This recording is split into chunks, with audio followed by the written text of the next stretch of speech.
بسم اللہ الرحمن الرحیم.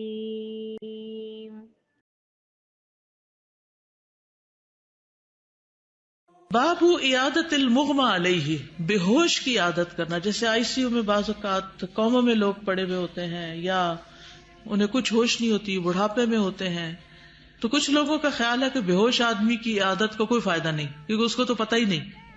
لیکن امام بخاری نے اس کی تردید کی ہے کہ ایسا نہیں ہے، کیونکہ نبی صلی اللہ علیہ وسلم نے بے ہوش کی عیادت کی اور وہ ہوش میں آ گیا. حدثنا عبداللہ ابن محمد حدثنا سفیان عن ابن المنکدر سمع جابر ابن عبداللہ رضی اللہ عنہما یقول مرضت مرضا، میں بہت بیمار ہو گیا. فاتانی النبی صلی اللہ علیہ وسلم یعودنی، نبی صلی اللہ علیہ وسلم میری عیادت کرنے کے لیے آئے. وہ ابو بکر، اور ابو بکر بھی، وہما ماشیانی، اور وہ دونوں چل رہے تھے. فوجدانی اغمی علیہ، انہوں نے دیکھا کہ میں تو بے ہوش ہو گیا ہوں. فتوضأ النبی صلی اللہ علیہ وسلم، تو نبی صلی اللہ علیہ وسلم نے وضو کیا. ثم صب وضوءہ علیہ، پھر آپ نے اپنے وضو کا پانی مجھ پر ڈال دیا. فافقت، تو مجھے افاقہ ہو گیا. فاذا النبی صلی اللہ علیہ وسلم، تو میں نے دیکھا کہ یہ تو نبی صلی اللہ علیہ وسلم. فقلت یا رسول اللہ کیف اصنع فی مالی، میں نے کہا اللہ کے رسول میں اپنے مال میں کیا کروں. کیف اقضی فی مالی، کیا فیصلہ کروں اپنے مال میں.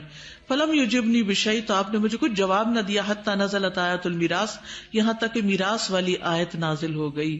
اور آیت میراث جو ہے سورۃ النساء کی آیت نمبر 11 ہے، جس میں سب کے حصوں کو اللہ تعالیٰ نے خود بیان کر دیا کہ کس کو کتنا حصہ دیا جائے گا. اب یہ بڑی ہی دلچسپ حدیث ہے. معلوم نہیں کس بنا پر بعض لوگوں نے کہا کہ بے ہوش کے پاس نہ جائیں، بے ہوش تو مر جائے گا اگر کوئی نہ پوچھے اس کو. یعنی کوئی سیانہ سمجھدار تو بے ہوش کی خیر خبر لے تاکہ اسے ہوش میں لائے. بعض لوگ اس کے پاؤں کو ملتے ہیں، بعض اور طریقے، ناک بند کرتے ہیں. نبی صلی اللہ علیہ وسلم کا طریقہ بہترین طریقہ ہے. یوں محسوس ہوتا ہے کہ بیماری کی وجہ سے یا نظر لگنے کی وجہ سے وہ بے ہوش ہوئے. بعض لوگ اچانک گر پڑتے ہیں، اچانک بے ہوش ہو جاتے ہیں، اچانک کوئی چیز ہوتی ہے. تو یہ نظر لگنے کا علاج بھی ہے کہ انسان وضو کرے، یعنی اس کا وضو کا پانی لے جس کی نظر لگی ہو. لیکن اگر پتہ نہ چلے تو کوئی بھی صالح بندہ اگر اپنے وضو کا پانی دے دے اور نظر والے کو اس پانی سے نہلا دیا جائے یا ڈال دیا جائے، اس کو پچھیٹے مارے جائے، تو انشاءاللہ اس کو نظر سے افاقہ ہو سکتا ہے. ایک بات تو یہ پتہ چلتی ہے. دوسری بات یہ ہے کہ مریض کو اگر شعور نہیں تو بھی اس کے اہل خانہ کو آپ صبر کی تلقین کر سکتے ہیں، ان کی حوصلہ افزائی کر سکتے ہیں، مریض کے لیے دعا کر سکتے ہیں، اس کے سر پہ ہاتھ رکھ سکتے ہیں، اس کو دم کر سکتے ہیں. تو بے ہوش انسان کی عادت کے لیے جانا بھی ضروری ہے. پھر یہ بھی کہ آپ جائیں گے تو آپ کو تو ثواب مل رہا ہوگا نا، 70,000 فرشتوں کی دعائیں مل رہی ہوں گی. مریض کو منہ دکھانے تھوڑی جانا ہے. ٹھیک ہے مریض نہیں دیکھ رہا آپ کو، لیکن آپ کا فرض بنتا ہے کہ آپ جا کے تو اس کے لیے کچھ دعا کریں، کیونکہ دیکھ کے دل میں زیادہ رحم آتا ہے اور پھر اپنی آخرت کی یاد آتی ہے کہ ایک دن شاید اس بیڈ پہ ہم بھی پڑے ہوں. اور پھر اسی طرح یہ ہے کہ بے ہوشی میں اگر کوئی شخص کوئی عمل کرتا ہے تو اس کے اعمال کا اعتبار نہیں ہوتا. کبھی مجنون ہوتا ہے، کبھی صحیح بھی ہو جاتا ہے.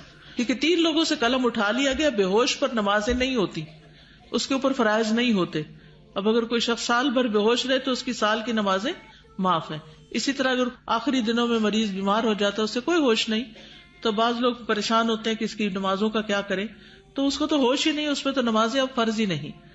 پھر اسی طرح یہ ہے کہ نبی صلی اللہ علیہ وسلم کے وضو کا پانی جو تھا وہ بابرکت تھا. اس وجہ سے صحابہ جو تھے ان کو حرص ہوتی تھی اور وہ آپ کے پانی سے برکت لیتے تھے اور اس سے علاج بھی انہوں نے کیا. انس بن مالک کہتے ہیں کہ بحرین سے آنے والے مہمان نبی صلی اللہ علیہ وسلم کے ہاں ٹھہرے. آپ نے اپنے وضو کا پانی منگوایا اور وضو کیا، اور وہ آپ کے وضو کے پانی کی طرف لپکے. اس میں سے انہوں نے جو پانی پایا، کچھ نے پیا، کچھ زمین پر گرا ہوا تھا، اسے اپنے چہروں، سروں، سینوں پہ مل لیا. تو نبی صلی اللہ علیہ وسلم نے ان سے پوچھا کہ تم نے ایسا کیوں کیا؟ انہوں نے کہا اللہ کے رسول آپ کی محبت نے. شاید محبت کی اسی انداز کی بنا پر اللہ تعالیٰ ہم سے محبت کرے، یعنی ہم آپ سے محبت کریں تو اللہ تعالیٰ ہم سے محبت کرے. تو رسول اللہ صلی اللہ علیہ وسلم نے بہت زبردست بات ان کو اس موقع پہ سکھائی. تو جب کوئی آپ سے محبت کا اظہار کرے تو اس کو کسی نیکی کے کام میں لگائے. آپ نے فرمایا اگر تم پسند کرتے ہو کہ اللہ اور اس کا رسول تم سے محبت کرے تو 3 خصلتوں کی حفاظت کرو. نمبر 1 سچی بات کرو، سچ بولو. نمبر 2 امانت کی ادائیگی کرو. نمبر 3 اچھا پڑوسی بنو، یعنی اپنے اخلاق بہتر کرو. دوسرے لفظوں میں پھر اسی طرح بعض علماء یہ کہتے ہیں کہ برکت کا یہ معاملہ صرف نبی صلی اللہ علیہ وسلم کے ساتھ خاص ہے، عام لوگوں کے وضو کے پانی اور بالوں اور کپڑوں اور برتنوں اور جوتے میں کوئی برکت نہیں، یعنی برکت جو ہے یہ نبی صلی اللہ علیہ وسلم کے ساتھ خاص ہے، کیونکہ صحابہ نے کبھی یہ حضرت ابو بکر سے برکت حاصل نہیں کی، عمر سے نہیں کی، عثمان رضی اللہ عنہ سے نہیں کی، حالانکہ نبی صلی اللہ علیہ وسلم کے بعد سب سے عظیم صحابہ خلفائے اربعہ ہیں، لیکن کسی نے نبی صلی اللہ علیہ وسلم کے علاوہ یہ معاملہ ان کے ساتھ نہیں کیا کہ ان کے وضو کا پانی لیا ہو یا کچھ اور. لیکن یہ ہے کہ جیسے علاج کے طور پر جیسے وضو کا پانی لینا ہوتا ہے نا نظر لگانے والے کا جس پہ شک ہو، یا پھر اگر وہ نہیں تو کسی بھی اور شخص کا جس کو آپ نسبتاً بہتر سمجھتے ہیں اس کا لے کر علاج کر سکتے ہیں، لیکن برکت کے لیے نہیں، علاج کے لیے. ٹھیک ہے، کیونکہ اس سے پھر دین میں غلو ہو جاتا ہے.